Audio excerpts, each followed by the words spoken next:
मेरी माँ taxi driver के रूप में काम किया करती थीं और उन्होंने अपने एक सहकर्मी के साथ बाहर जाना शुरू किया। इस कहानी के लिए हम उसे लैरी कहेंगे। शुरुआत में वह एक अच्छा इंसान लग रहा था।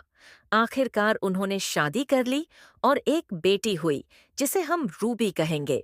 लेकिन जैसे ही उन्होंने शादी की, चीजें तुरंत बदलने लगीं। असल में वह कोई अच्छा इंसान नहीं था। अगर कुछ उसकी मर्जी के मुताबिक नहीं होता था, तो वह हमेशा अपनी माँ के घर भाग जाता था, क्योंकि उसकी माँ की नजरों में वह अब भी उसका छोटा बच्चा था। हालांकि वह एक 50 साल का आदमी था। वह पूरी तरह से मम्मा का लाडला था।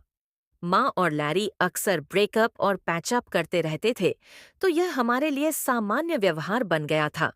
लेकिन जब वह नशे में होता था, तब हम उसे घर में घुसने नहीं देते थे, क्योंकि वह एक हिंसक व्यक्ति बन जाता था। वह खिड़की तोड़कर घर में घुस जाता था।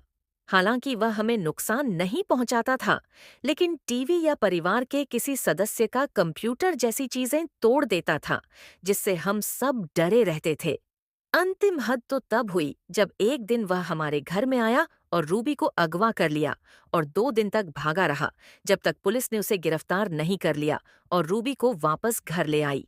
हालांकि लैरी उसका बाप था, लेकिन माँ इस घटना से पूरी तरह से सदमे में आ गई थी।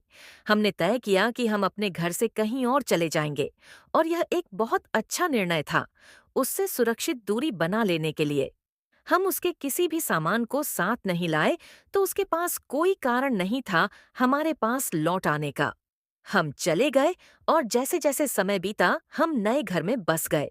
हम सब स्कूल जाने लगे, और मैं रोजाना जल्दी उठकर नहाता और स्कूल जाने से पहले वीडियो गेम खेलता था।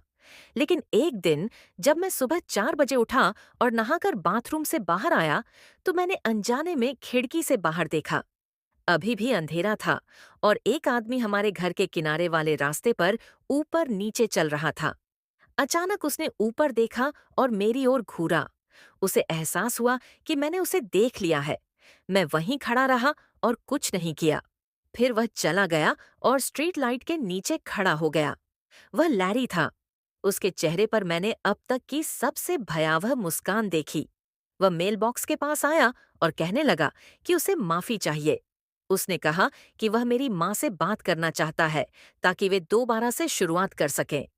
मैं दौड़कर माँ के पास गया और उन्हें जगाया, लेकिन हमने उसे अंदर आने देने की बजाय पुलिस को कॉल करने का फैसला किया। करीब 10 मिनट बाद पुलिस आई और उसे गिरफ्तार कर लिया। उन्होंने पाया कि उसने नशे में गाड़ी चलाई थी और गाड़ी को आधे रास्ते पर छोड़ दिया था। जब उन्होंने उसकी तलाशी ली, तो उसकी जेब में एक सर्जिकल स्कैल्पल मिला। उसने पुलिस से कहा कि यह सिर्फ एक मजाक था, लेकिन किसी ने उस पर विश्वास नहीं किया।